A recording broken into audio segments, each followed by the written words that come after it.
Don't touch that, girl! The voice sliced through the jazz and silverware. Crystal trembled. Conversations froze. Nia Caldwell stopped mid-pour, a water pitcher hovering inches above the billionaire's glass. Richard Kingsley's hand shot out, shoving her wrist away. The carafe spun, spilling across the white linen like a wound opening. "Look what you've done," he said, rising slowly, each word sharpened for maximum humiliation. "This proof took my research team 6 months, and now it's drenched in your incompetence." The dining room of the monarch glowed in gold and glass, a cathedral built for the rich.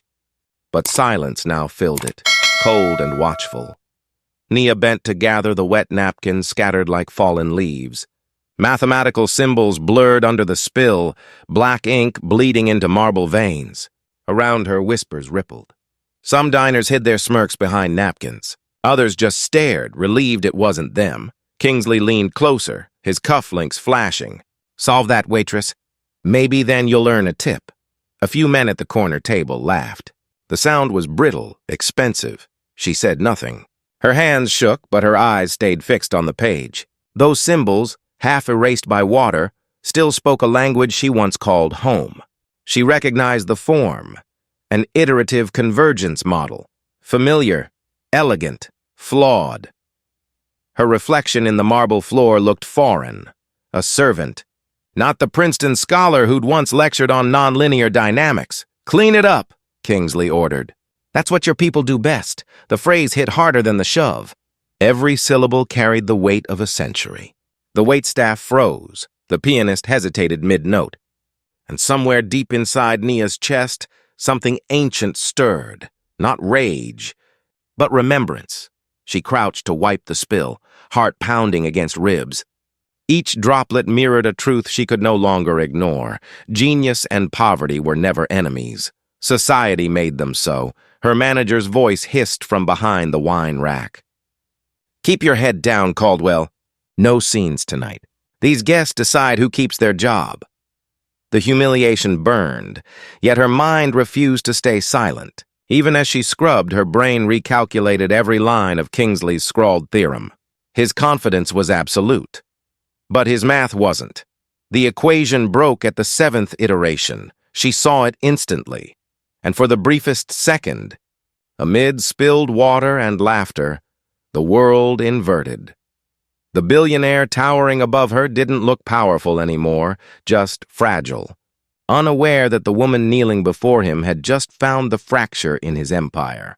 Outside, thunder rolled over Manhattan's skyline. Rain streaked the glass walls like equations written by the sky itself. Nia gathered the ruined napkins, folded them carefully, and slipped them into her apron pocket. "I'm sorry, sir," she murmured. But her tone wasn't apology. It was promise. Kingsley smirked, already dismissing her existence. "Next time, know your place." She straightened, meeting his gaze. For the first time, he flinched. Her eyes held something he didn't understand yet, a quiet certainty sharper than pride. When she turned away, the light caught the wet paper in her pocket, glowing faintly like a secret waiting to be solved. In that single moment of humiliation, she saw the flaw that would undo him. Rain drummed against the alley behind the monarch, echoing off the dumpsters and neon. Nia Caldwell leaned against the brick wall, hands trembling around a damp napkin folded like contraband. Inside, laughter still rang, the kind that feeds on someone else's humiliation. Out here, the city felt colder but honest. She unfolded the ruined paper under the faint streetlight. The ink had bled, yet the equations still lived. Iterative convergence, non-linear boundaries. The handwriting was arrogant. She could almost hear Kingsley's voice in every overconfident line. And then she saw it again. The sign convention flipped midway. A single stroke turning certainty into collapse. Her pulse slowed. 3 years ago, she'd defended that very theorem before a Princeton committee, her chalk squeaking across the board as professors argued over infinity. Now she was running, tabs and polishing glasses for tips that barely kept the lights on, her reflection in the rain-streaked metal door didn't look like a mathematician. But the mind behind those tired eyes had once seen through the deepest fogs of logic and beauty. She remembered her father's voice from the hospital. Bed? Numbers never lie, baby. People do. Trust the ones that don't need applause. The memory hit like a heartbeat. He'd been a carpenter who could measure angles by sight. When the company went bankrupt, Kingsley's firm bought the patents, promising compensation. That never came. Her father died waiting for justice that arrived in polite letters and closed doors. Maybe that's why she'd noticed the error, because arrogance leaves fingerprints in everything it touches. A taxi splashed through the puddles, scattering reflections of light. Nia tucked the napkin back into her pocket, careful like holding a secret flame. She had 40 minutes before her next shift at the bar across the street. 40 minutes to decide whether to throw the proof away or rewrite her life with it. Her phone buzzed with a news alert. The Veil Challenge returns tonight. $50 million prize for unsolvable problem. A live broadcast from the Lincoln Forum. Just 12 blocks north, her breath caught. The theorem in her pocket wasn't just similar, it was the challenge. Kingsley had stolen his team's unfinished work and branded it as genius. The realization felt electric, terrifying. What was worse? That he'd built empires on lies, or that she might be the only person alive who could expose him? She looked down at her uniform, sleeves damp, shoes worn, no ticket. No invitation. No reason anyone would let her inside. But the city whispered in the rain, the way equations used to whisper back when her dreams still felt reachable. Find the pattern, she murmured. Patterns never lie. She straightened her back, tucking a loose curl behind her ear. Her heart still carried the same rhythm it did at Princeton. Curiosity, defiance, purpose. If Kingsley's challenge was real, he'd just reopened the door she thought had been sealed forever, and for the first time in years. She didn't feel small. The neon from the Monarch flickered behind her like a dying crown. Ahead, the skyline pulsed with possibility. She stepped into the rain, pocket heavy with the proof that might change everything. What if the man who mocked her had just handed her the key to his empire's downfall? The Lincoln Forum gleamed like a temple built for intellect and spectacle. Spotlights swept across marble columns. Television crews jostled for position, their lenses hungry for genius. Nia stood at the edge of the plaza, rain dripping from her hair, the damp napkin still folded in her coat pocket. No badge. No invitation. Just a heartbeat that refused to slow down. Across the banners fluttering above the entrance, bold letters proclaimed, "The Veil Challenge, where the future of mathematics begins." She almost laughed. For her, it had already begun. In spilled water and humiliation, security checked credentials at the door. Everyone who passed wore designer suits and the confidence of inherited entitlement. She blended into the service staff, carrying a tray of champagne glasses she'd borrowed from a catering cart. Inside, the air buzzed with power. Glass chandeliers burned like captured suns. Rows of scholars, investors, and news anchors filled the auditorium. At the center of it all stood Richard Kingsley, flawless, commanding, and utterly certain of himself. "Ladies and gentlemen," his voice boomed through the sound system, smooth as marble.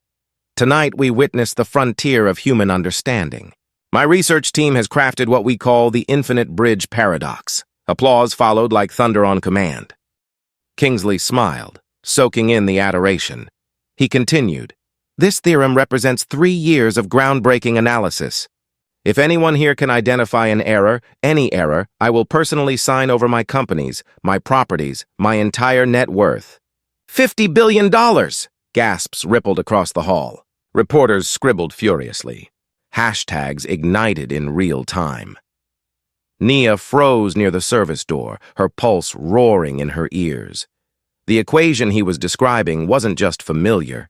It was the one on the napkin, the same structure. The same fatal flaw. Kingsley's voice rose. "Mathematics, my friends, belongs to those who dare to think beyond limitation. The rest merely observe." The line drew laughter and applause. But to Nia, it sounded like a sermon to the privileged. Her eyes scanned the stage, 4 contestants seated behind long mahogany tables, doctoral prodigies from Harvard, Oxford, and MIT. Each one had a silver nameplate, a pristine notepad, and the confidence that comes with being believed.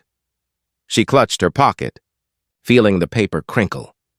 What would they say if they knew the waitress from the Monarch carried the answer they were all chasing? A staff member brushed past her. "Servers to the west balcony." "Now," he snapped. She nodded automatically, moving along the corridor. But her mind was elsewhere, caught between fear and inevitability. On stage, Kingsley spread his arms wide, let the challenge begin. The massive digital clock behind him started counting down, 60 mathematics as performance, wealth as applause. But in that sea of intellect and arrogance, a quiet certainty began to form inside her. This wasn't a coincidence. The proof, the humiliation, the challenge, they were threads of the same pattern, converging toward her. Her reflection in the glass balcony railing looked back at her. A drenched woman with tired eyes, holding a tray meant for someone else, she whispered, barely audible over the crowd. "I wasn't supposed to be here." Then her gaze shifted to the equations projected behind. Kingsley. The flaw glowed like a scar across perfection. Her hand tightened around the napkin. She wasn't supposed to be there, yet she might be the only one who truly belonged. The applause thundered through the Lincoln Forum. But not everyone clapped. From the shadowed balcony, Nia stood frozen, eyes locked on the massive projection of equations scrolling across the wall. She wasn't reading them. She was feeling them. Every curve, every symbol whispered of a pattern only she seemed to notice. A security guard noticed her hesitation. "Hey, you're not supposed to be here," Nia blinked, caught between fear and compulsion. I'm with catering," she managed, setting the tray down before the glasses could rattle. Down below, Dr. Imani Brooks adjusted her glasses, scanning the crowd. The renowned mathematician had spent her life spotting quiet brilliance in noisy rooms. And something about that woman on the balcony, tense still, intent, pulled at her instinct. Kingsley paced across the stage like a conductor before an orchestra. "Observe," he declared, "how elegance meets inevitability." He traced the 7th equation in the series with his laser pointer. The room followed his movement like disciples at a sermon.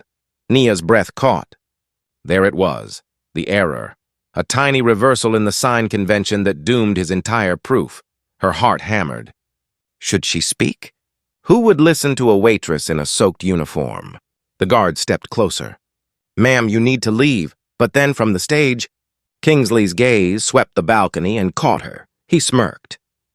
"Even the servers dream of equations," he said into the microphone, drawing polite laughter. The humiliation struck again, but this time, it didn't break her. It ignited her. Her voice rose, steady despite the tremor beneath it.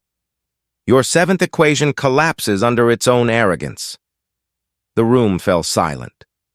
For a heartbeat, even the air forgot to move. "What did you just say?" Kingsley demanded, tone dripping disbelief. Nia swallowed hard. "The sign convention flips in iteration 7. It invalidates your convergence limit." A wave of murmurs rippled through the hall. Dr. Brooks leaned forward, eyes widening. "Mr. Kingsley, she's referencing the sign reversal in the boundary term." "This is absurd!" he snapped. "She's a waitress, not a mathematician." But Dr. Brooks raised a hand. Still, she cited a specific fault. "Competition rules require verification." She turned toward Nia. "Step forward, Miss Caldwell," Nia whispered. "Nia Caldwell." Security hesitated. Cameras swiveled. For the first time that night, Kingsley looked uncertain. "Very well," he said, voice thin with irritation. "If this woman wants to humiliate herself in front of the world, let her." The audience shifted in their seats. Some curious, some cruel. Nia felt the heat of their judgment, but deeper still, she felt something steadier. Clarity. She walked toward the stage, the weight of every forgotten dream pressing against her ribs. Each step echoed louder than the last. The lights found her halfway down the aisle, catching the sheen of her damp uniform. Dr. Brooks met her halfway and whispered, Don't explain it to him. Explain it to the truth. Nia nodded, stepping up to the microphone. Her fingers trembled, but her mind was steady, clean, precise, unafraid. She hadn't come to win a fortune. She'd come to prove a truth. The auditorium breathed in silence. Every camera turned, lenses adjusting to the uninvited woman standing beneath the floodlights. Nia Caldwell blinked against the glare. The stage stretched before her like an ocean of judgment. Professors, investors, reporters, hundreds of eyes waiting for her to fail. Richard Kingsley stood off to her right, posture carved from arrogance. "Miss Caldwell," he said into the microphone, "this isn't a talent show. Do you even understand what you're looking at?" "I do," she replied quietly, "and I understand what you missed." A ripple went through the audience. Even the hum of the air conditioning seemed to pause. Dr. Imani Brooks stepped forward from the judges' table.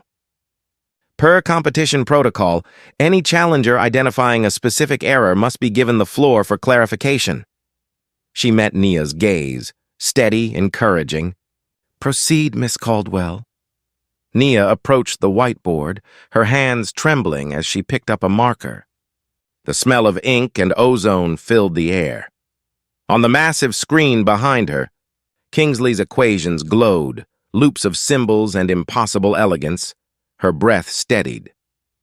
"In equation 7, she began, her voice low but precise. "The iteration sign reverses mid-sequence, positive to negative. There's no justification for the switch, which collapses the entire convergence boundary." A murmur swept across the mathematician's section. One contestant from MIT leaned forward, whispering to his neighbor, "She's right. The asymptotic behavior changes completely." Nia drew 2 quick curves on the board, one rising, one falling, then circled the divergence point. "If you continue with the false assumption," she said, "your proof converges to 0. But in truth, it diverges infinitely." Dr. Brooks checked her tablet, fingers moving fast. Then she looked up, eyes bright with realization. "The correction is sound." A stunned silence filled the hall. Kingsley's jaw tightened. "You're saying 3 years of my team's research collapses because of a sign error?" Nia turned, marker still in hand. "No, Mr. Kingsley. It collapses because of your certainty." Gasps rippled through the room. The statement was quiet, but it struck like thunder. Behind her, the screen flickered with magnified details of her correction. The other contestants scrambled for their calculators, double-checking her logic. Within minutes, nods replaced skepticism. Dr. Brooks set down her stylus. "Her objection is mathematically valid. Under the rules, Miss Caldwell advances to the next round." Cameras zoomed in. Reporters whispered furiously into their mics. "Unknown waitress exposes billionaire's error." Kingsley forced a smile that didn't reach his eyes. Fascinating. Even broken clocks are right twice a day. But the crowd wasn't laughing. For the first time, they were watching him, not with admiration, but with curiosity tinged by doubt. Nia capped the marker. Her hand finally steady. The board behind her glowed with proof. Clean, undeniable, beautiful in its simplicity. Dr. Brooks gestured toward the center podium. "Miss Caldwell, remain on stage. You've earned the right to continue." The applause began hesitantly, then grew until it filled the hall. Kingsley stepped back, his shadow long against the polished floor.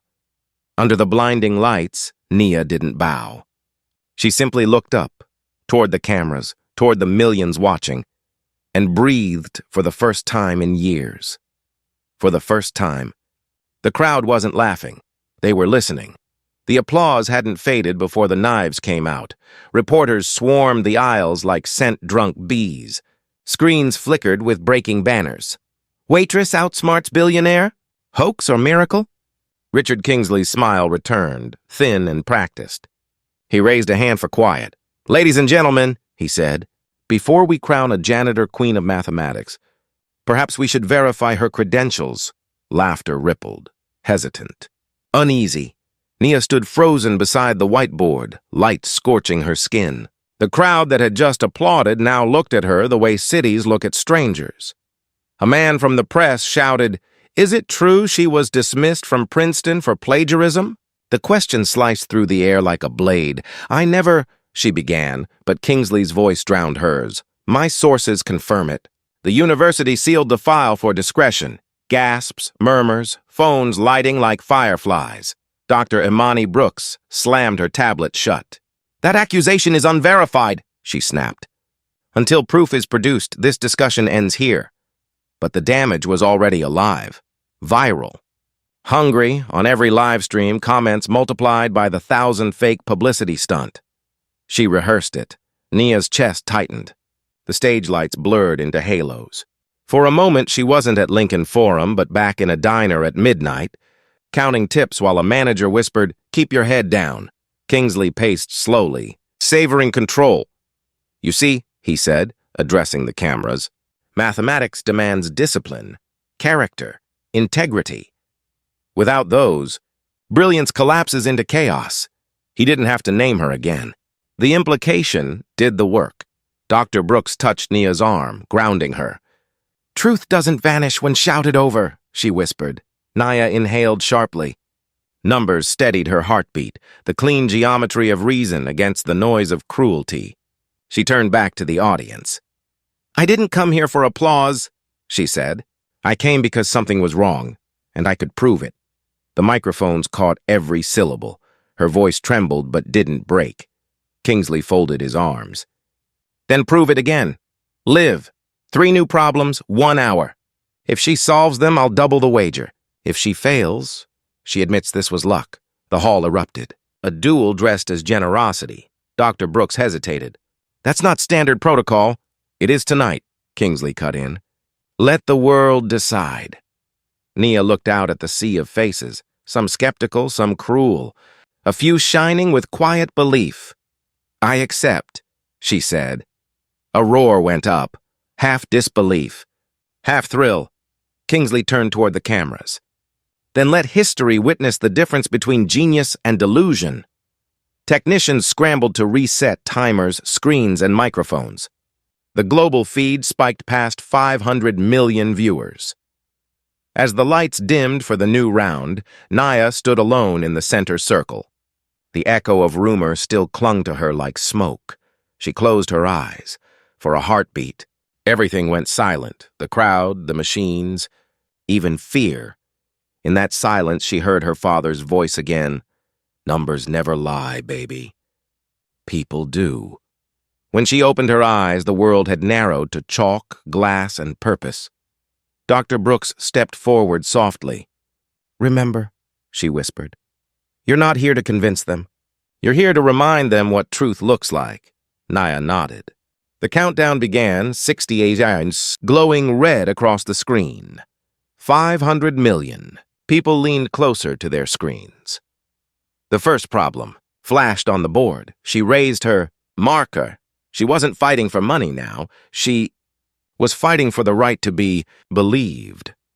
The silence before the countdown felt unreal, like the world was holding its breath with her. Nia's fingers hovered above the marker, slick with sweat. The board gleamed under white light, a surface too clean for the mess of human doubt that pulsed inside her.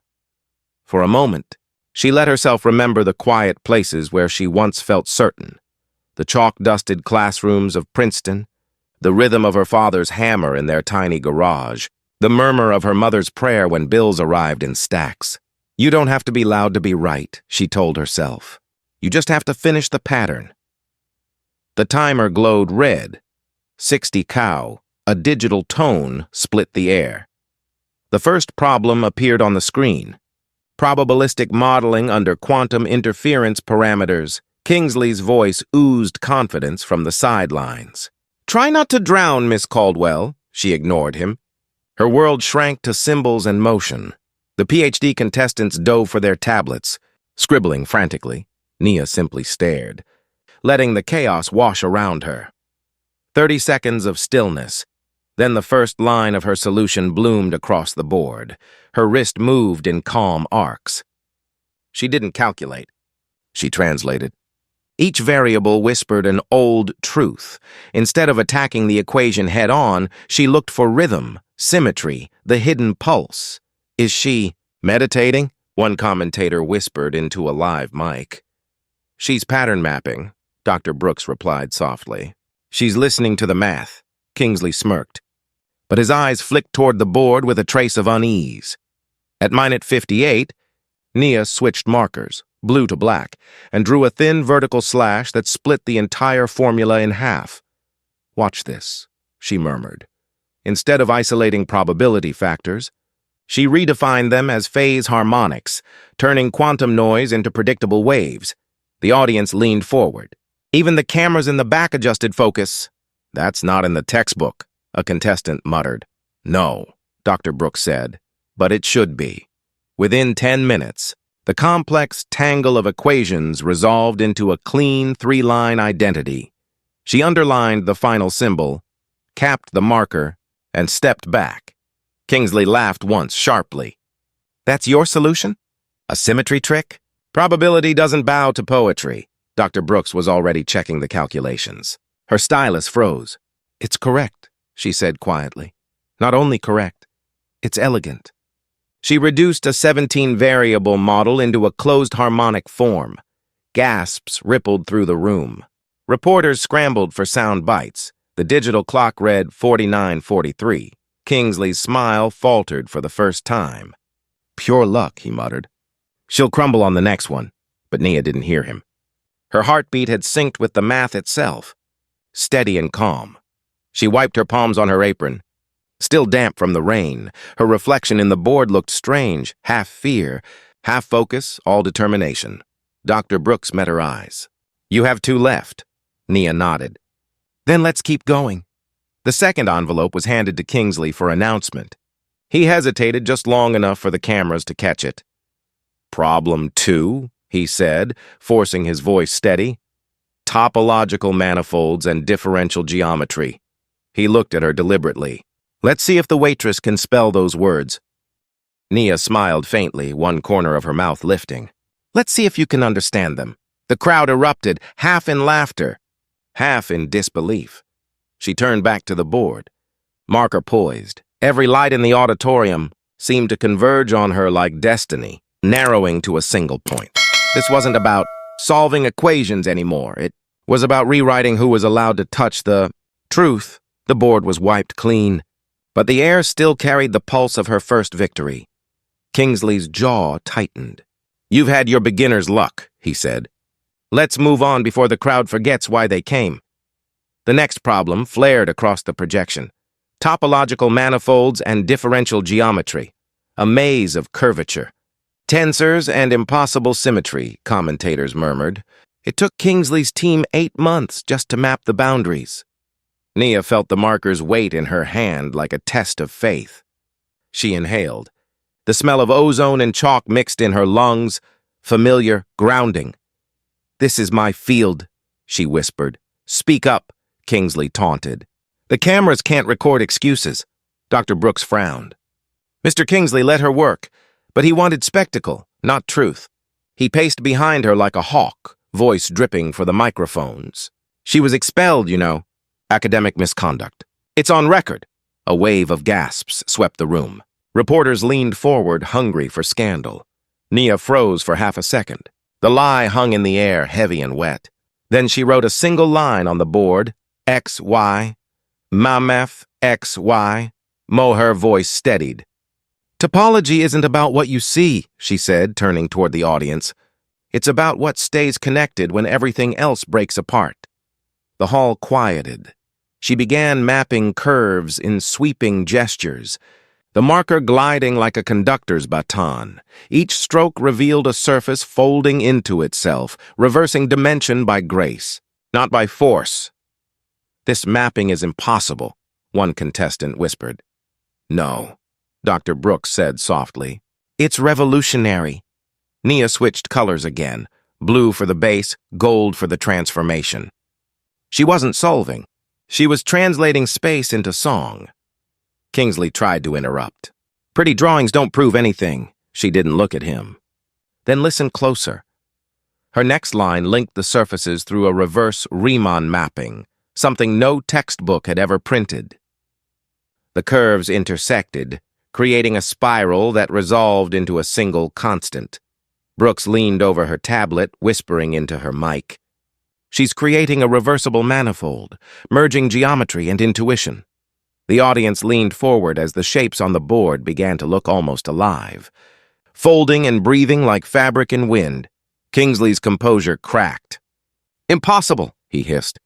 "That structure collapses beyond 3 dimensions." Nia turned, eyes calm. "You built walls around ideas because you were afraid of how far they could stretch." Her words echoed longer than any equation. Brooks pressed. "Enter on her verification algorithm." The tablet chimed. "Confirmed," she announced. "Error within 0.0003 tolerance." "She's right again." The hall exploded. Cheers, disbelief, camera flashes like lightning. Kingsley didn't move. For the first time, he looked lost, as if the stage he owned was tilting beneath his feet. Nia set the marker down. Her hands trembled, not from fear, but from release. "I wasn't expelled," she said quietly, voice amplified through the hall. "I left because integrity costs more than tuition." Silence, then an avalanche of applause. Dr. Brooks smiled. "2 down, Miss Caldwell." "1 remains." Nia glanced at the final sealed envelope resting beside the timer. Her pulse steadied again. Kingsley met her gaze, and for the first time, he didn't see a waitress. He saw the storm coming for him, and somewhere deep in her chest, a calm voice whispered, "You were never here to win. You were here to change what winning means." The timer reset to 20 minutes. The last problem awaited. The auditorium had gone strangely quiet. After the thunder of applause, silence felt heavier than noise. Nia stood alone under the heat of the lights. Her hands ached from holding the marker. Her throat burned from swallowing fear. Every camera lens looked like an eye that had already judged her. Dr. Brooks approached and lowered her voice. "You've already changed the conversation," she said. "You don't need to prove anything else." Nia's laugh came out thin. "Then why does it still feel like I'm standing on trial?" Because she was.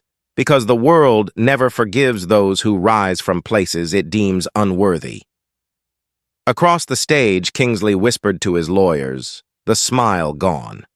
His confidence now looked like armor cracking at the seams.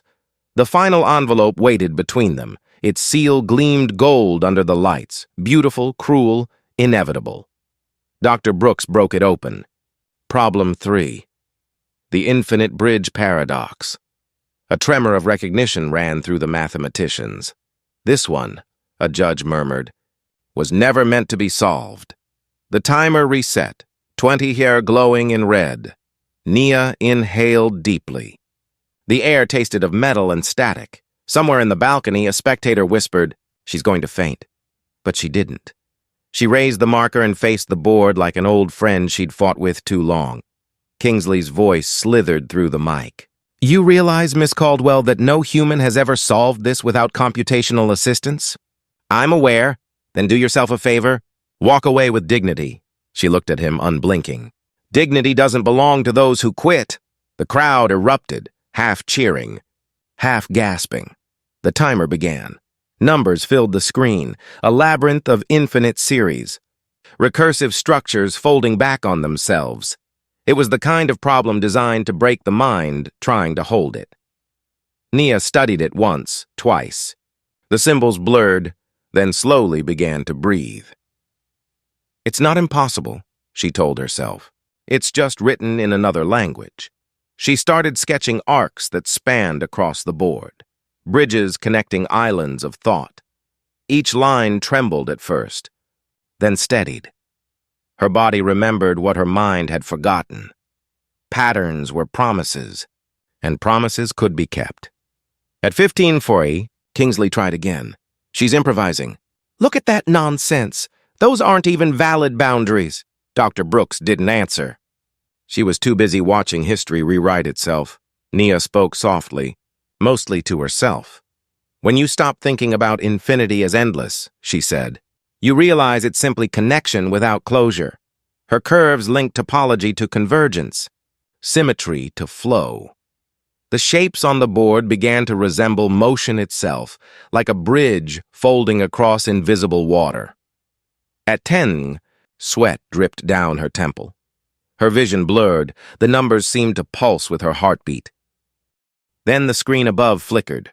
New text appearing mid-equation, a system alert, data corruption detected in problem 3. Murmurs surged. Kingsley feigned surprise. Oh dear, a technical glitch. Perhaps we should abort? No, Nia wiped her brow. We continue. Dr. Brooks raised her microphone. Override approved. Manual completion authorized. The countdown resumed. 09:59, the hall held its breath. Nia stepped back, scanning the entire board. Every line she'd drawn, every bridge, was part of something larger, something no machine could generate. She drew one final curve across the center, uniting all 3 structures. Her voice dropped to a whisper. Infinity isn't the absence of limits. It's the courage to cross them. The timer hit 05, gas. Her marker stopped. The pattern was complete. And for the first time, Richard Kingsley looked afraid. The room was no longer silent. It was vibrating. Voices overlapped, cameras zoomed, and data streams from the digital board blinked red with warning codes. The moderator's headset crackled. System anomaly confirmed. Problem integrity compromised. Kingsley stepped forward, voice full of mock concern. Ladies and gentlemen, this competition can't continue under corrupted conditions. I suggest we— Stop, Dr. Brooks interrupted. We all know who designed the challenge. Her eyes pinned him like a scalpel. Did you submit an unsolvable problem, Richard? The billionaire's smile faltered. Don't be absurd. But the audience had already sensed it. The tone, the timing, the smug precision. He wanted her to fail publicly. He had built an impossible wall and dared her to climb it. Nia stared at the blinking equations, her pulse thrumming in her ears. Her hands shook. For the first time all night, she felt the full weight of it. The months cleaning tables, the debts, the years lost. Her voice cracked. So this was never about math. Kingsley's reply was quiet and venomous. Of course it was. The math of humiliation. The words hit like a blow. Nia's vision blurred. The crowd's shapes dissolved into streaks of light. She could almost hear her father again, years ago, when he fixed a broken radio on their kitchen floor. The signal's still there, baby. You just have to cut through the static. Static. That was all this was. His noise, his cruelty, his fear of being wrong. Dr. Brooks touched her shoulder. You've already proven him small. You can walk away. Nia shook her head. If I walk now, every girl like me stays invisible. The timer flashed 04:59. She turned back to the board. The corrupted equations pulsed like wounded stars. And then, through the chaos, she saw it. The glitch wasn't random. The interference pattern formed a mirror image of her own curves. The system wasn't breaking her math. It was revealing it. Her breath caught. It's not a flaw, she whispered. It's reflection symmetry. Dr. Brooks frowned. What are you seeing? Everything he hid. Her marker moved. Faster now, tracing the interference nodes, connecting each corrupted variable to its opposite across the axis. The bridges she'd drawn earlier, topology, convergence, symmetry, aligned perfectly. The pattern inverted. Equations that once diverged began to spiral inward, folding toward a single elegant core. Gasps rippled through the audience as the corrupted data reorganized itself in real time. The screens shifted from red to deep gold, the color of resolution, Dr. Brooks whispered into her mic. She's stabilizing the paradox manually. Kingsley lunged toward the console. Cut the feed! Security moved too slowly. Every camera had already captured it. The billionaire trying to stop the woman who was rewriting the laws he claimed to master. Nia stepped back, marker trembling in her hand. Her voice was hoarse but steady. You built a cage, she said, and forgot the bars were made of numbers. For a heartbeat, no one moved. Then the system announced, Solution integrity verified, 99.9998%. Applause didn't come right away. What came first was silence, the kind that lives between disbelief and awe. Dr. Brooks exhaled shakily. You did it. Nia smiled faintly, tears shining under the lights. No, she said. We saw it. Kingsley stood frozen, the world watching his empire collapse one equation at a time. She hadn't just solved a problem. She had solved the lie that power was truth. For a long, impossible second, no one moved. The whiteboard still glowed gold where the corrupted data had rewritten itself. Heat from the lights shimmered against the floor. Dust floated like quiet confetti in the beam. Nia's arms hung at her sides. The marker slipped from her fingers and clattered once against the stage. The sound was tiny, but it broke the trance. Dr. Brooks was the first to speak. Timer, 000, solution verified. Her voice trembled, half disbelief, half wonder. A thunder of applause erupted, hesitant at first, then tidal. The judges stood. Reporters climbed over seats. Phones lifted like candles. But Nia didn't raise her arms or smile. She just breathed, slow, steady, alive. Richard Kingsley remained motionless. Every camera swung toward him. His empire of equations, his empire of pride, had folded in on itself before 500 million witnesses. For the first time in 15 years, the man who always explained the world could not find a single word. Dr. Brooks stepped between them. Mr. Kingsley, as per your wager, acknowledgement is required. Her tone was calm, surgical. He tried to speak, failed once, then faced the audience. He swallowed hard. I need to verify the calculations personally. The crowd hissed, but Brooks nodded. Then verify. Kingsley approached the board like a man walking to the gallows. Line by line, he checked her notation, tracing each bridge, each transformation. His lips moved silently, equations whispering like prayers that refused to save him. Minutes passed. The world watched him read the story of his own undoing. Finally, he turned. Miss Caldwell, he said, the microphone catching the quiver in his throat. Your solution is correct? He hesitated, then forced the rest. Completely correct. The applause returned, louder, deeper, freer. Nia met his gaze. There was no triumph in hers, only the tired peace of someone who had run out of fear. I didn't want to destroy you, she said softly. I just wanted the truth to breathe. Kingsley looked away. The cameras caught the tremor in his hands as he removed his earpiece, the tiny symbol of control that had defined him. Dr. Brooks placed a gentle hand on Nia's shoulder. It's done. But outside the hall, the world was only beginning. Within minutes, global feeds lit up, hashtags blooming like wildfire. Bridge of Infinity, yes Caldwell proof, yes mathematics. Doesn't care news anchors stumbled over technical terms. Talk show hosts cried on air. In night shift cafeterias and crowded buses, people replayed the clip of a waitress dismantling arrogance with nothing but a marker. Comment sections that once doubted her now overflowed with apologies. She made us believe again. She proved genius has no uniform. At Princeton, bells rang across campus. At a small diner in Newark, Nia's mother wept into her apron, whispering, "That's my baby." Back inside Lincoln Forum, the applause still rolled like thunder. Nia turned toward the crowd, exhaustion etched beneath the stage lights. This wasn't about money, she said quietly into the mic. It was about visibility. About what happens when you stop deciding who's allowed to be brilliant. The hall fell silent again, not from disbelief this time, but from understanding. She looked down at her ink-stained hands. I'm not a prodigy, she continued. I'm proof that talent doesn't disappear when the world stops looking. Dr. Brooks smiled through tears. Then let's make sure the world keeps looking. As the credits of the live feed rolled, Nia stood center stage, small, steady, luminous. Beyond the cameras, a planet of strangers began to see themselves in her reflection. And for the first time, infinity felt human. Midnight settled over Manhattan like smoke.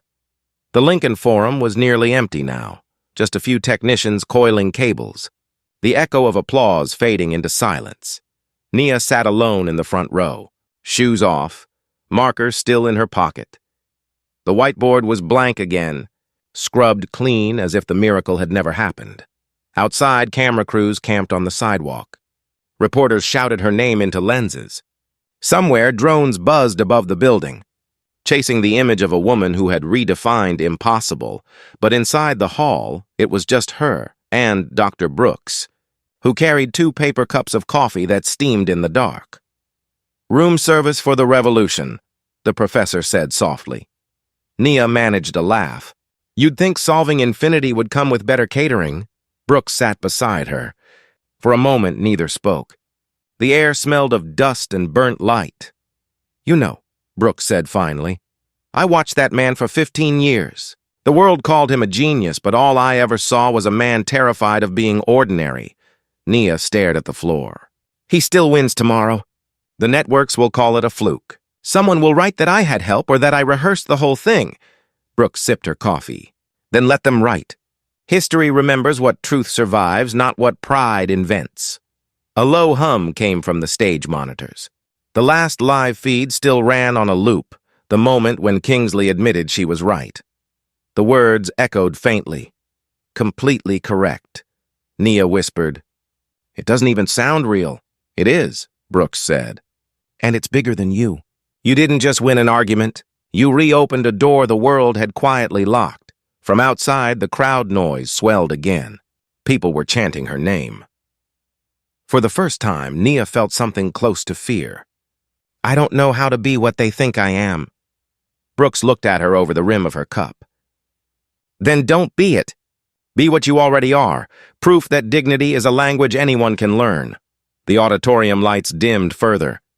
The stage now looked like a shadowed cathedral of thought. Empty chairs, silent instruments, the faint hum of servers cooling down. Nia stood, her body aching. "What happens now?" Brooks smiled. "Now? The consortium will call. Universities will flood your inbox. But I think you already know where you're supposed to go." Nia glanced toward the whiteboard. "Back to the numbers." Brooks shook her head. "No. Back to the people who think they can't touch them." A lump rose in Nia's throat. "Teach?" "Not teach," Brooks said. "Reveal." The professor handed her a folded envelope, the consortium's letter of appointment.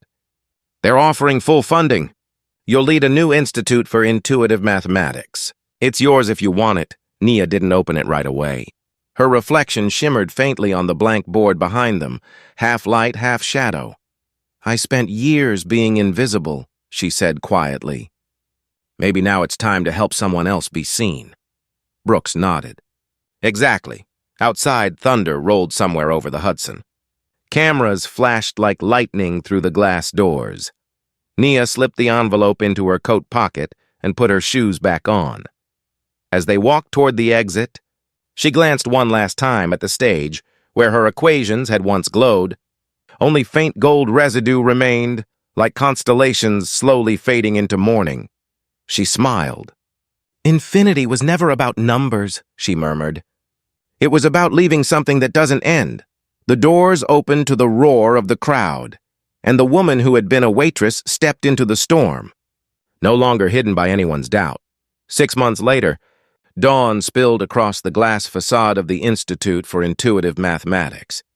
The building rose from the edge of the Hudson like a sheet of light, clean lines, open windows, a place built not to impress, but to invite.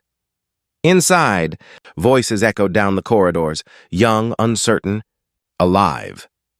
Students of every shade and accent filled the lecture hall, construction workers taking night classes, single mothers balancing laptops on their knees, kids from public schools tracing equations with shaky confidence.